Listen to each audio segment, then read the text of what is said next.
Indian പ്രധാനമന്ത്രി Saudi അറേബ്യയിലേക്ക് പോകുമ്പോൾ Indian പ്രധാനമന്ത്രിക്ക് വിമാനമാർഗം തന്നെ സൗദി വലിയ രീതിയിലുള്ള ആദരം കൊടുക്കുന്ന കാഴ്ചയാണ് നമുക്ക് കാണാനായിട്ട് സാധിക്കുന്നത്. ഈയിടയിൽ പാകിസ്ഥാൻ എന്താണ് അവിടെ സംഭവിക്കുന്നതെന്ന ചോദ്യമുണ്ട്.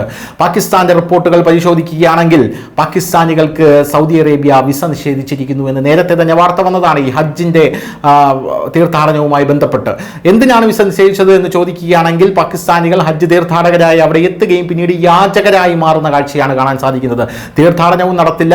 അവിടെ സൗദി അറേബ്യ പൂർണ്ണമായും യാചിച്ച് അലഞ്ഞു തിരിഞ്ഞു നടക്കുക മാത്രമല്ല ഇതിൽ നിന്ന് വലിയൊരു തുക അവർ വരുമാനം കണ്ടെത്തുന്നു എന്നും സൗദി ഭരണകൂടത്തിന് മനസ്സിലായിട്ടുണ്ട്. അതുകൊണ്ടാണ് പാകിസ്ഥാനികൾക്ക് വിസ നിഷേധിച്ചത് എന്നാണ് അറിയാൻ സാധിക്കുന്നത്. എന്നാൽ ഇപ്പോൾ വരുന്ന റിപ്പോർട്ടുകൾ അനുസരിച്ച് സൗദി അറേബ്യയിൽ ഭിക്ഷയെടുത്ത് നടന്ന പാകിസ്ഥാനി ഭിക്ഷാടകരായി നടന്ന 4700 പേരെ ഇപ്പോൾ സൗദി പിടിച്ചൊരു ദാക്ഷിണ്യവുമില്ലാതെ നാടുകടത്തിയിരിക്കുന്നു എന്ന സുപ്രധാനമായിട്ടുള്ള വാർത്തകളാണ് പുറത്തു വരുന്നത്. എന്തായാലും പ്രൊഫഷണൽ യാചകരാണ് ഇവർ എന്നുള്ള റിപ്പോർട്ടുകളാണ് അന്തർദേശീയ മാധ്യമങ്ങൾ പുറത്തുവിടുന്നത്. അതേസമയം രാജ്യത്തുള്ളത്, അതായത് സൗദിയിലുള്ളത് 2,20,00,000 പ്രൊഫഷണൽ യാചകരാണെന്നാണ് പാക് വിദഗ്ധരായിട്ടുള്ള ഖമർ ചീമ പറഞ്ഞിരിക്കുന്നത്.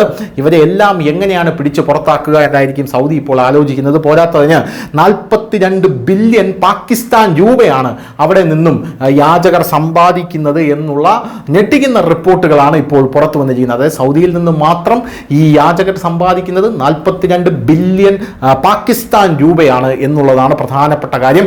പാകിസ്ഥാൻ സമ്പദ് വ്യവസ്ഥയ്ക്ക് സൗദി അറേബ്യ ഗവൺമെന്റിന്റെ വൻ തിരിച്ചടിയാണ് ഇത് എന്നും അദ്ദേഹം പറയുന്നുണ്ട്. അതൊരു സറ്റേറിക്കൽ നോട്ടിൽ നമ്മൾ കാണേണ്ട ഒരു പ്രധാനപ്പെട്ട കാര്യമാണ്. എന്തായാലും സൗദി അറേബ്യ കൂടുതൽ അവിടെയുള്ള പാകിസ്ഥാനികളെ പിടിക്കാനുള്ള നീക്കം തുടങ്ങിക്കഴിഞ്ഞു എന്ന സുപ്രധാനമായിട്ടുള്ള റിപ്പോർട്ടുകൾ പുറത്തു വരുന്നു.